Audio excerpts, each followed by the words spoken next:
everybody. We're about to watch the reveal of Path of Exile, Siege of the Atlas, and yeah, get my reaction on this, and yeah, get hyped for the new patch coming in Path of Exile. I'm pretty excited. And I pretty much already know what the build that I'm going to be running. Probably going to be going Skeleton Mages into Outer Kali Fang, just because that build last league was amazing for getting things done. Let's see what this is all about. All right, grinding gears. Let's see what you guys got. GGG. Ceaseless is dead. Zana has chosen exile.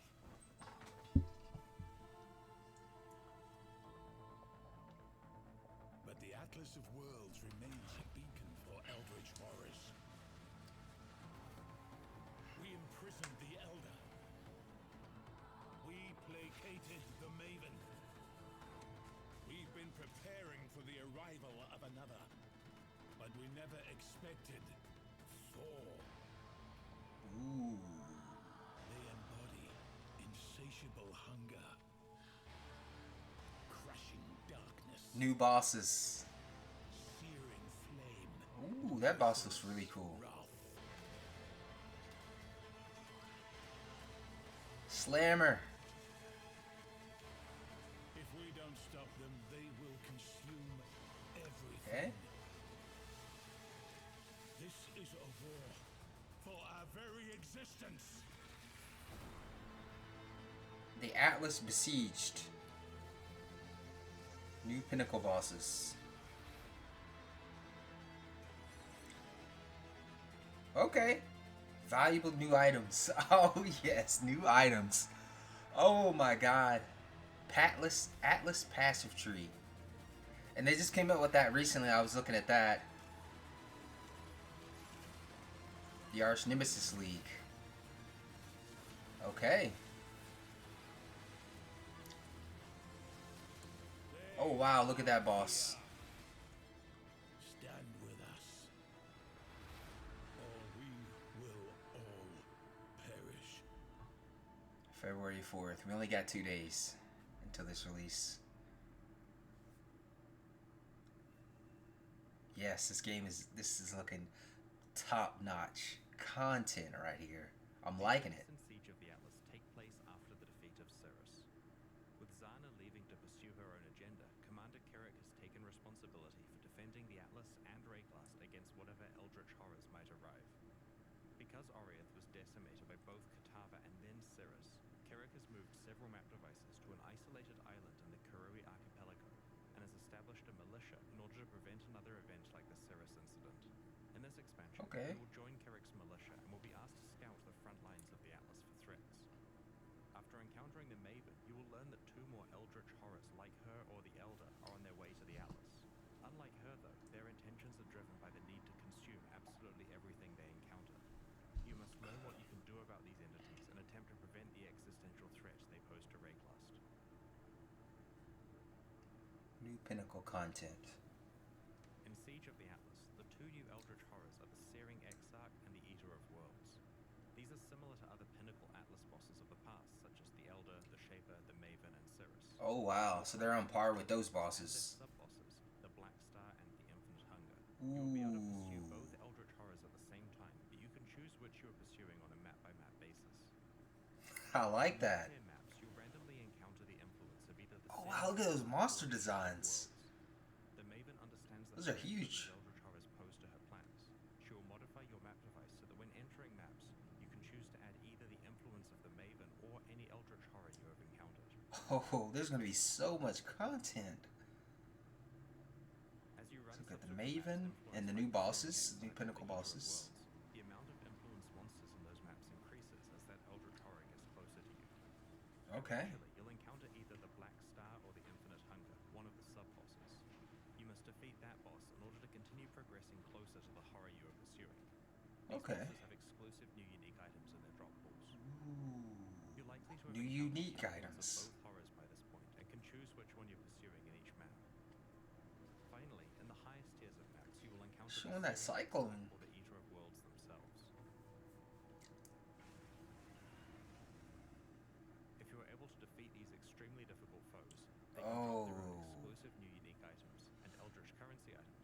describe later in the live stream. So many new Once you have uniques. slain the Searing Exarch or the Eater of Worlds once, you can then farm them. In order to do so, you must complete a series of tier 14 or above maps with that Eldritch Horror's influence applied. You'll eventually find a key that allows you to challenge the Black Star or the Infinite Hunger again. Okay. As this key to the fight is tradable, it's not a strict requirement that you slay this first boss, but the item rewards will strongly encourage you to do so.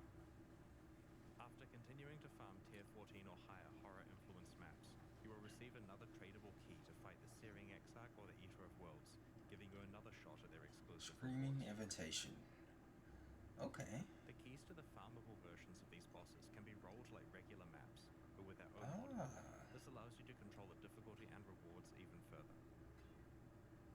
Earlier, I mentioned that maps can be influenced by the Searing Exarch or the Eater of Worlds. Before we move on, I wanted to go into more detail about what that actually means. In influence maps, as you defeat enemies, altars themed around the Searing Exarch or the Eater of Worlds occasionally appear where you kill those enemies. These altars give you the choice between two options. They can either modify your character, influence monsters, or the boss of the map by increasing rewards but also increasing difficulty.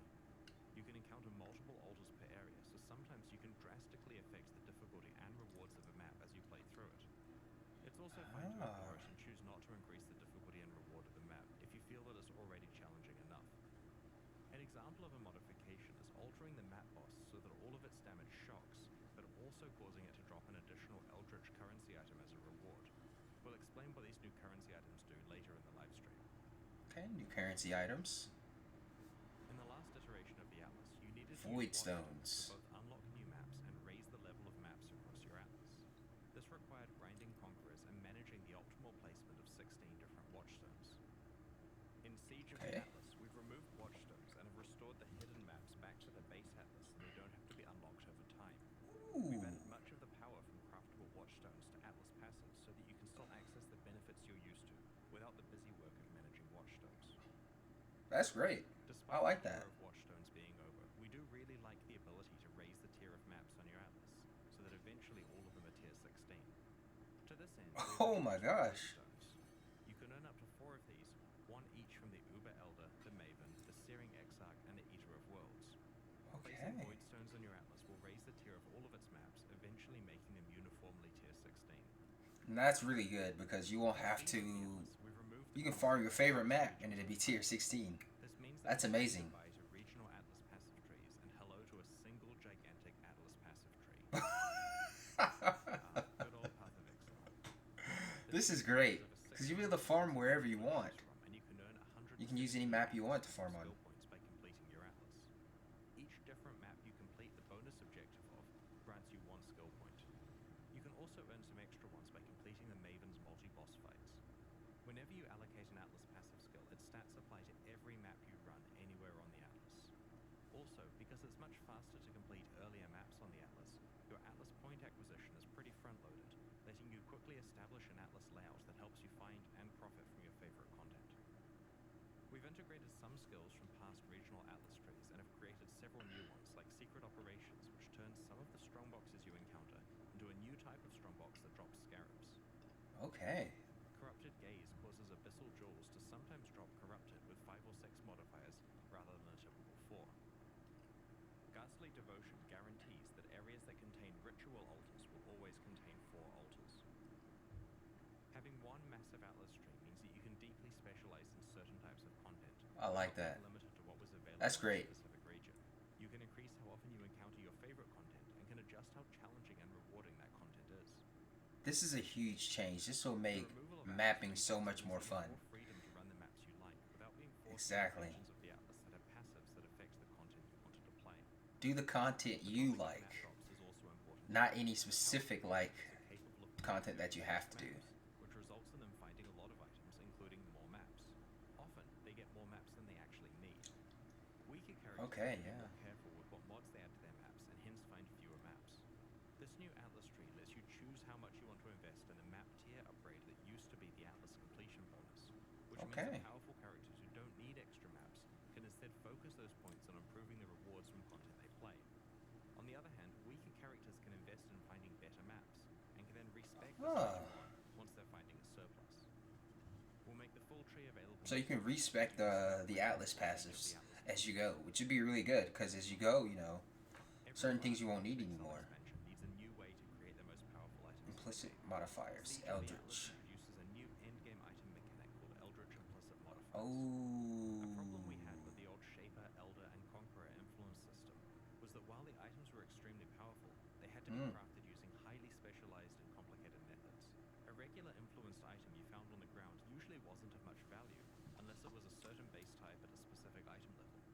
Influenced items were generally not that useful in early, mid, or even most high-end maps, as they were basically a post-endgame feature. Our new system of Eldritch Implicits allows you to apply Eldritch mods to already good items that you have, so that you have a lot more freedom to choose how you create your best items. You can also start interacting with Eldritch Implicits much earlier in your mapping experience. As you know, Path of Exile items can have an implicit mod that either comes built into the item based on what type it is, or can be modified with systems such as Vile Corruption. Eldritch Implicits replace existing implicit mods, but with a twist. Oh. An item is allowed to have one Eldritch Implicit from the Searing Exarch and one from the Eater of Worlds at the same time. These implicits have many different tiers and several ways to interact with them. While playing maps in Siege of the Atlas, you may find some new currency items. Wow. Eldritch Ember and Eldritch Ichor, corresponding to the Searing Exarch and the Oh, Eater of Worlds. wow. Yes. These currency items can be applied to gloves, More implicit helmets, rolls, body man. armors, or boots. Make your Overwrite items. the item's regular implicit mods with new ones from two special Okay. pools of powerful modifiers. As I mentioned before, an item can have both a Searing Exarch implicit and an Eater of Worlds implicit at the same time. Applying the same type of orb multiple times will overwrite the appropriate mod with a new random one. Okay. These gloves have a single Eldritch implicit mod which grants you Oh, the what's ability that? to One gain rage rage on hit? rate limited by a cooldown. There are two Wait a Eldritch second. implicit mods on this helmet. The first one Berserk back for other builds? The second implicit causes enemies within a radius near you to be unable to regenerate life. Each mod has 6 tiers of power. The first 4 tiers come from the 4 versions of the Eldritch Ember and Ichor currency items. Okay. While the highest 2 tiers can only be upgraded to with a special item we'll explain soon. Ooh. The first tier of Eldritch Ember or Ichor drops on all maps and means that any important build-enabling mods are available without having to complete the entire atlas. The second and third Okay. tiers come from exploring maps influenced by the Eldritch Horrors, and the fourth tier drops from the Searing Exarch or the Eater of Worlds themselves. You may be wondering how you get access to the 5th and 6th tiers. This requires some luck and planning. The Maven and her encounters have a chance to drop the Orb of Unpredictable. Conflict. When used on an item with 2 Eldritch Implicits, the Orb of Conflict lowers the tier of one implicit mod and increases the tier of the other. This allows you to manipulate the balance between the 2 types of implicits. So you have a lot of control over how you Best possible make these outcome is items. to have a tier 6 and a tier 4 mod at the same time. In So order you to can achieve craft, this, you know, the need perfect to item apply that you the want. highest Eldritch Ember or Eldritch I like Ichor that. over and over until you have a tier 4 modifier that you want. Then Okay. use Orbs of Conflict to try to get it to tier 6 before using more Ember and Ichor to lock in the tier 4 mod of the other type that you're looking for. Ooh, lots of grinding for that, We have I'm made sure. The power of these modifiers is available earlier in maps so that you get access to them when you need them, rather than after you need them. Also, none of the new implicit mods have item level restrictions that prevent them from being applied to an item. There are also conditional versions of Eldritch implicit mods that are only enabled when specific types of enemies are in your presence. These ramp up in power as the condition gets more restrictive. These conditional mods are designed for players who feel that they have sufficient clear speed for easier monsters and want to specialize in being even more effective against the really tough bosses where it matters. Items with Eldritch implicits can also have a property of being dominated by one of the Eldritch Horrors. If an item has a higher tier Searing Exarch mod, then it is considered dominated by the Searing Exarch. Conversely, if the mod for the Eater of Worlds is higher tier, then it is considered dominated by the Eater of Worlds. Domination matters for 3 new currency items we're introducing. The Eldritch Chaos Orb will reroll the prefixes of an item if it is dominated by the Searing Exarch, or the suffixes if the item is dominated by the Eater of Worlds. The same is true for the Eldritch Exalted Orb and the Eldritch Orb of Annulment, which add or remove a prefix or suffix depending on which horror dominates the item. These very rare currency items give you a large degree of control over your endgame rare item crafting if you're able to manipulate the Eldritch implicits. So this is kind of weird because it's almost like harvesting, like harvest crafting. By that, I mean items that have the old type of Shaper, Elder, or Conqueror influence. Okay, so it's kind of like Every basic Harvest, expansion contains a more full list of target remaining crafting items, which specifically. drop from the 4 new Not as abilities that were specific, introduced. All of these but abilities you can are target possible prefix and exclusively from today. suffixes. The Ashes of the Stars Onyx Amulet increases the level of all of your skill gems and grants them an additional 20% quality. It also improves the reservation efficiency of your skills and lets you level all of your gems faster, which is really useful for gems such as Empower and Enlighten. The big boost to quality is very valuable with some alternate quality gems, as well as certain skills like curses. The Ooh, Dissolution of the Flesh prismatic I like jewel that. changes the way that you interact with incoming damage. While you have this jewel equipped, damage is taken in the form of a temporary reservation to your life pool. If you reserve 100% of your life, you die. This allows you to ignore life recovery completely, since the actual amount of life you have left is irrelevant as long as you manage the timing of your life reservation. Hmm. The Polaric Devastation Opal Ring introduces a new debuff called Covered in Frost, and gives you another way to apply the existing Covered in Ash debuff. This is a solid ring for anyone specializing in either fire or cold damage. In a similar vein to Covered in Ash, Covered in Frost forces the target to take 20% increased cold damage and lowers their critical strike chance. Okay. The Ceaseless Feast Spiked Gloves have a new debuff called Corrosion, which you can stack up on enemies to remove their armor and evasion. This is not only a great way to reduce their physical damage reduction, but the gloves also have an additional bonus that applies when you have stripped away all of the enemy's armor or evasion. We are also introducing a pair of very rare aspirational unique jewels, Forbidden Flame and Forbidden Flesh. Each of these jewels drops from one of the 2 new Pinnacle Atlas So bosses, these are and they are jewels. certainly unique in that they must work So I'm together wondering to what's going to perform be the their mage function. blood of the league. They require the user of the jewel to be a The specific class, and they squires. roll with a modifier that specifies a random ascendancy skill from one of the ascendancies of that class. If you are able to Okay, equip both a so Forbidden this is Flame it and here. a Forbidden Flesh jewel that specify the same skill, and if you meet the class requirement, then you will be granted that ascendancy skill. For example, if you're a Deadeye and find a Forbidden Flame jewel that specifies the Master Surgeon skill from the Pathfinder class, then upon finding and equipping a matching Forbidden Flesh jewel, you will gain the Master Surgeon skill. These jewels open up many new build possibilities for Bro, very late endgame that characters. is awesome. Oh my god. So that's the chase items right there. Find more of the maps that you want to play. In the old Atlas, Imagine the three builds you basic can map slots make. available to unlock in each region. Now that regions are being removed, Those basic are map slots can be jewels. unlocked by meeting various objectives like completing a tier 16 map or defeating an Elder Guardian. There are 12 favored map slots that can be unlocked. These now apply to all map drops on the Atlas, rather than affecting map drops in just one region. Each slot provides a 10 times multiplier to how frequently its corresponding map drops, relative to other maps. You can select 12 different maps as your favored maps, or you can put the same map type in all 12 slots for a massive 120 times boost to its occurrence in your drop pool. This is particularly powerful once you've socketed all 4 voidstones into your Atlas, making all of your maps Yeah, tier because you 16, can. and with 120 times multiplier applied to a specific map. In this case, the specific map you have chosen will constitute over 50% of all tier 16 map drops. Oh, that'll Sextants make are included farming in tier 14 much drops more and are fun. applied to voidstones. When you use one on a voidstone, it affects your whole Atlas. Oh, Because voidstones come from the highest tier content, we've removed simple sextants and prime sextants, as they can no longer be used when you would typically acquire them. okay. We've added the mods from these sextants to the pool of mods that Awakened Sextants have. Because this dilutes the pool of mods that Awakened Sextants can roll, we've increased the frequency at which you acquire Awakened Sextants. Your existing simple and prime sextants will be converted to Awakened Sextants at the launch of Siege of the Atlas. We have made no This changes is to great. Awakened Sextants. This is awesome. With the I new love that sextant map change. context, we have done a balanced pass of all sextant This will make slots. mapping so This much more resulted in a fun. You slight can reduction target to the amount of your content favorite mods that a maps given sextant and will play allow what you users to play the share. maps you want. We've removed the I like that a lot. Drop 3 additional I like currency it. items mod, both because it's busted and because it's incompatible with our future plans for the Nemesis Legion. I'm actually glad they did that because Nemesis farming is really a pain. But it was like so good, but so boring, and you spent most of your time looting than playing the game. And yeah, it was pretty overpowered. Breaches in an area belong to Ceaseless. So if you can maximize the number of breaches through scarabs, map device modifiers, the Atlas passive tree, or other sextants, then you've got a whole bunch of valuable Ceaseless breaches in that map. With the removal of watchstones, players would have lost the ability to swap in and out Surveyor's watchstones with compass. different sextant modifiers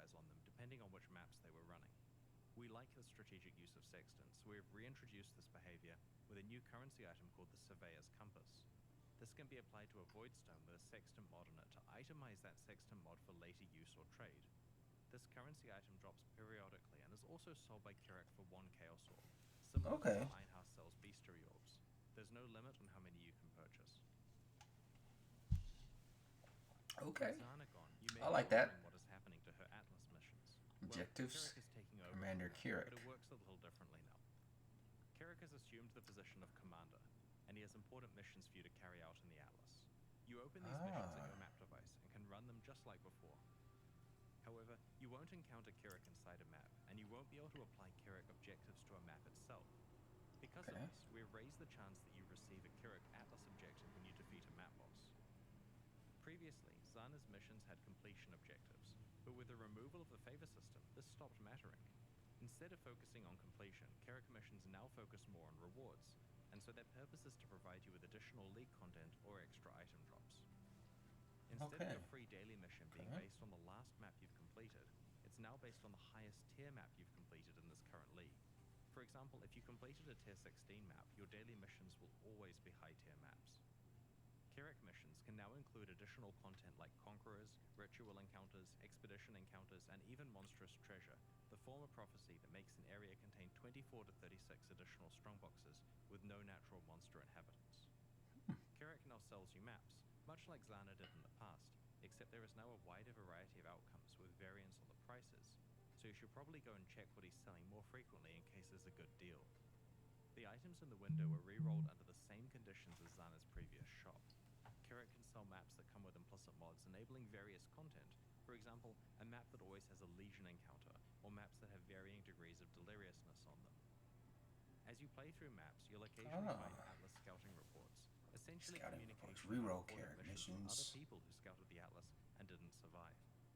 These items can be used like a currency item to re-roll the set of mission maps that Kirak is offering you. These new maps have a different set of mission outcomes that includes valuable ones like guaranteeing a unique map, having all maps be corrupted, always including a Shaper Guardian, Elder Guardian, or Conqueror, having only uncompleted maps available, or adding a Breach Stone to the selection. The value Okay. here is not only the re-roll of what is offered to you, but also the guarantee of one or more high-value missions. On the Atlas passive tree, you can specialize into finding more Atlas scouting reports or unlocking new types that can drop. Kirak also sells the aforementioned Surveyor's Compass used to itemize sextant mods, as well as everything else Zana previously sold, like specific divination cards. Despite them not being Conqueror's relevant for influence. Atlas experience anymore, it's still possible to fight Ceaseless and the Conquerors to take advantage of their influence and unique item rewards. Tier 14 or higher map bosses now have a chance to drop maps influenced by the Shaper, the Elder, or a random Conqueror. You can also purchase these maps from Kirak. When you enter the map, you'll be met with hordes of influence monsters that can drop influenced items. Upon defeating the map boss, a portal will open to the Conqueror's arena. Upon death, the Conqueror will drop a fragment. Each Conqueror has their own fragment. Combine all 4 fragments in your map device to open a set of portals to the Ceaseless encounter. Okay. It's now harder to get influenced items. We've moved plus level gem modifiers into the global mod pool for amulets. So it's now possible to get the powerful plus 2 levels to certain gems without having to use influenced amulets. Now that's awesome. Ceaseless and the Conquerors are no longer core parts of We'll be able to get our Atlas, but builds they will up and now running be much quicker with this. These gems can now drop from With many that different change, definitely. Arch Nemesis is a challenge league that reinvigorates fights with rare monsters. It Okay. introduces around 60 new monster mods and allows you to customize your rare Oh boss my, fights to 60. control the level of risk and reward. These mods can be combined in over 35 recipes to create new, more powerful and rewarding mods. As you play through the league, you'll discover more recipes and learn how to best utilize them to get the most valuable rewards. Headhunter belt's gonna be off the chain. Magic monsters in the Arch Nemesis League. They sometimes drop an itemized version of a new Arch Nemesis monster modifier. This is the Headhunter League. So they don't More confuse rare with the mods? Over the course of each area you play, you'll encounter 4 monsters that are frozen in place, petrified and bound to an Arch Nemesis statue. When you find such a monster, you can free it by empowering it with an Arch Nemesis mod. If I you like can that. successfully I like the defeat design the of it too. monster, then you will receive the fixed reward that corresponds to that modifier. Okay. Deerskin. The trick that makes this league awesome is the 4 petrified monsters per area. see, the mods you apply will accumulate as you play through the area. When you empower your second Ah. monster, it also has the mod you applied to the first monster. This results in a fight that has twice as many dangerous mods and twice as many rewards. Even So though I'm guessing you'll be able to steal the new rare mods, right? petrified monster, The you get a headhunter. second reward of that type when you kill the second petrified monster. The same applies to the third and fourth fights in the area as well. By the time you defeat the fourth monster, you'll have received the first reward 4 times, the second reward 3 times, and so on. Take care when picking what order you consume your mods so that you can maximize your rewards. More than half of the available mods are created by combining other mods together on the same monster.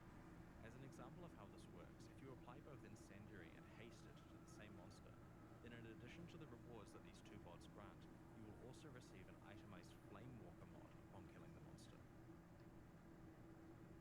This can then be applied to another petrified monster later on to complete further recipes. These recipe mods yield substantially more dangerous encounters and have more valuable rewards. Even if you're not completing a recipe with your modifiers, you can still combine them to get some ridiculous combinations of rewards. For example, defeating an Innocence-touched enemy grants 3 currency rewards and converts all other rewards into currency. Defeating a mirror image enemy grants a divination card reward and rerolls all rewards 3 times, yielding the rarest result. Killing a Flamewalker enemy grants 3 weapon rewards. Killing a toxic enemy grants a generic reward plus a gem reward. If you were to kill an enemy with all 4 modifiers, you get a total of 9 currency rewards, each rolled 3 times and dropping the best result. But if you apply them in the order mentioned above, then as you kill each of the 4 monsters in the area, you'll receive the earlier rewards multiple times. The end result Okay, is I like getting this. 60 currency rewards and receiving the best 20 plus 3 regular currency rewards. As you can see from this example, even the basic rewards that offer say 3 random weapons are really useful because you can combine them with reward conversion mods to take advantage of their high item counts. We're looking forward to So seeing this what change looks really good. I like this. to combine your arch nemesis rewards. To prevent you having to So we'll be able to farm currency much easier may encounter in this petrified using the Arch Nemesis Only League the first mechanic. four you encounter can be empowered or fought. Arch Nemesis mods cannot be traded with other players. Your progress is your own. We designed this league to be a relatively simple one to go alongside all of the new Atlas content in this expansion, and it exceeded our expectations. The fights are fun, the rewards are punchy, and there are a lot of tough decisions about which reward combinations or recipes you can pursue. Alright. In Siege of the So I Atlas, like the League mechanic. It seems pretty good. very common gameplay archetypes that struggle with endgame content. Game and balance. so that they're in a much better place compared to other builds. The ones we are targeting are hit damage bow characters and handcasting spellcasters. If you haven't checked out the balance manifesto about these changes that we posted recently, I'd encourage you to read all about them in the patch notes that will be posted when the livestream ends. Okay. To be clear, this expansion does have a few of the usual nerfs to the most overperforming builds, but for the most part, the majority of balance changes are buffs. The goal is that players who play hit damage bow builds and handcasting spellcasters are significantly more competitive. Okay, Alongside I like Siege of that. the Atlas, we're introducing 2 new New types of stat. stash Stash tab. One for tabs. flasks and one for gems. A side Oh. effect of this is that you're able to set your Fin- regular tabs to have a Dude, finally a gem stash tab? regardless of whether you've purchased the new specialized tab. Finally. The gem stash tab allows you to easily store and sort your collection of up to 500 secrets. Yes. By default, it displays all gems stored in the tab, but you can use one of the 4 This is categories awesome. to filter between red, green, blue, and white gems. There's a drop down that allows you to pick your preferred sorting method. Finally, we have a gem stash tab. I've been wanting this forever. Easily find whatever gem you're looking for. The flask stash tab allows you to store 500 flasks and can be filtered to show life, mana, hybrid, utility, and utility. Oh, that's great. You can also This is combine great. them to About choose time. order between I would say about time we got these quality. 2 stash tab You can types. mostly find flasks of a certain type, potential flasks to vendor for glassblowers baubles, or high item level flasks for crafting. Yes. Remember that regardless We definitely of whether wanted you those. purchase these new tabs, you'll still be able to set up affinities for gems or flasks on your existing stash tabs. Okay, so we can still set affinities, but Alongside those the launch of Siege of the Atlas, those we new are tabs hosting would be a very event useful. where players will race to be the first to kill a trio of bosses. Now I'm really glad they brought this back because the boss events was really The cool. event will take place in the hardcore solo self-found Arch Nemesis League. We have some interesting prizes in store for the winners. Keep an eye on the news next week for more details about how this event will work and what its prizes are. We're almost at the Q&A. but Okay, first I'd like to supporter show you the packs. new supporter packs we're releasing today to help fund development of future Path of Exile expansions.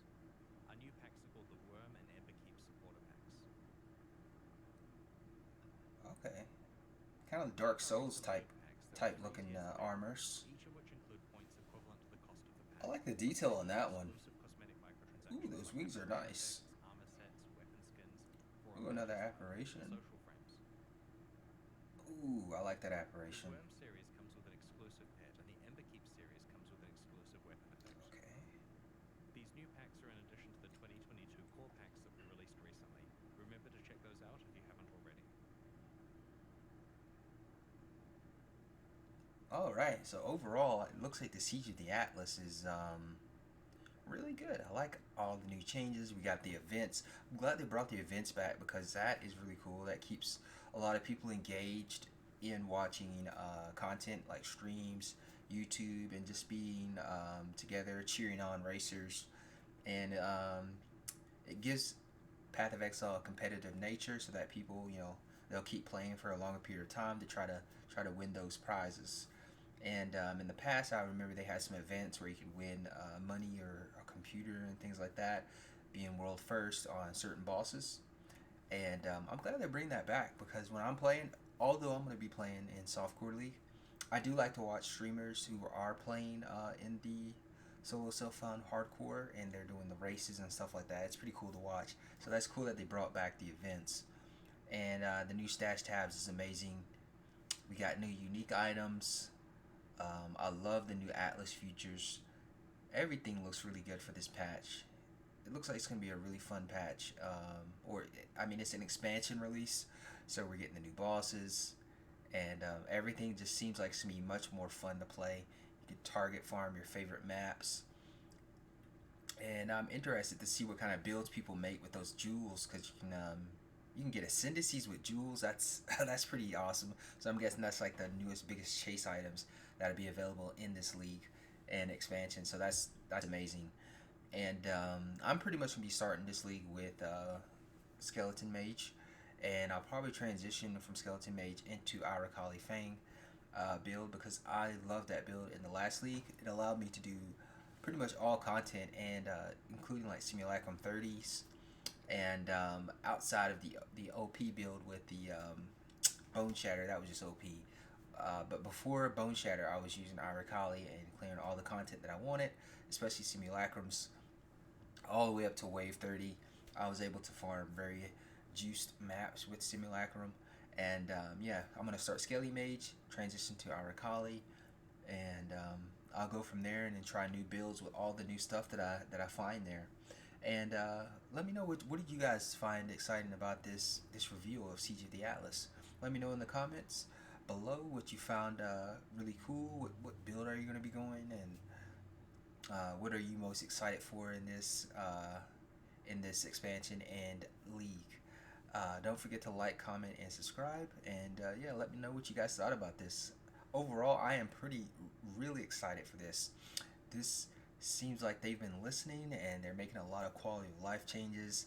They got a lot of new unique items and chase items. It just seems like it's gonna be really fresh Atlas passives, and yeah, it looks great. Until then, I'll see you guys next time. And yeah, we only got 2 more days until this releases, so the hype is high. And yeah, take care, Exiles. Peace.